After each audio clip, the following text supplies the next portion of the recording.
Imagine this. It's Saturday night and your buddy tells you that the big UFC fight is on and you tune in for the first time.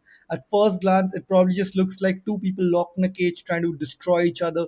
But if you dive deeper into the chaos, there's actually a crazy amount of strategy and nuance involved in mixed martial arts or MMA. So if you're watching fights for the first time and want to actually understand what you're looking at, this is for you.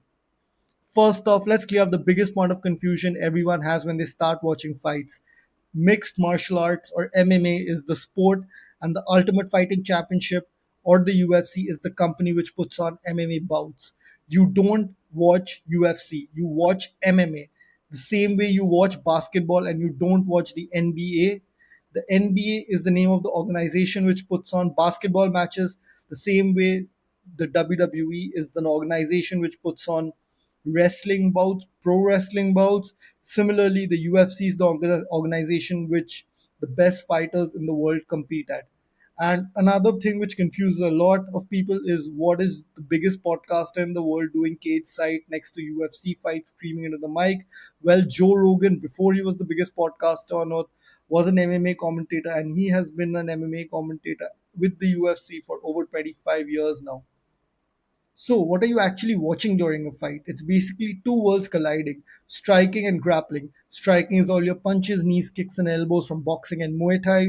Grappling is wrestling and Jiu-Jitsu, fighters taking each other down and hunting for submission, which means bending a joint backwards or choking someone until they give up and tap out.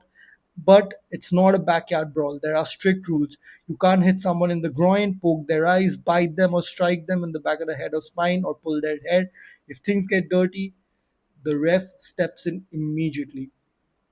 Now, how do things stay fair in the UFC?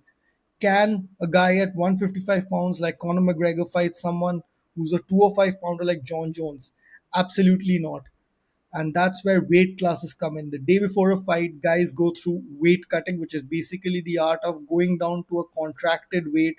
And if you don't make that weight, you lose a huge chunk of your paycheck. And if you're competing for a title fight, you can't win a championship belt.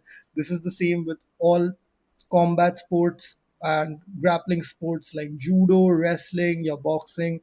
The point is to keep the fight fair and ensure that a fighter wins on the basis of their skills and not their inherent size advantage. So, how is the winner of a UFC fight decided? Well, it's decided by either when a fighter gets knocked out or taps out, they lose. But whatever fighter doesn't get knocked out or tapped out, well, that's where judges come in.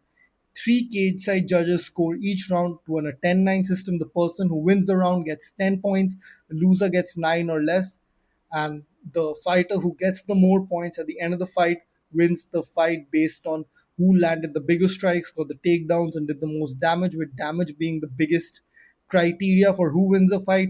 If you can give your opponent a cut or cause visible damage to their face, or if you can give them a limp with a leg kick, that goes a huge way in winning a fight. So that's pretty much everything you need to know to get started with MMA. But real quick, if you had to pick just one discipline to learn for a real life fight, what would be boxing, jiu-jitsu, wrestling? Let me know what you think in the comments, and I'll see you all soon. Peace.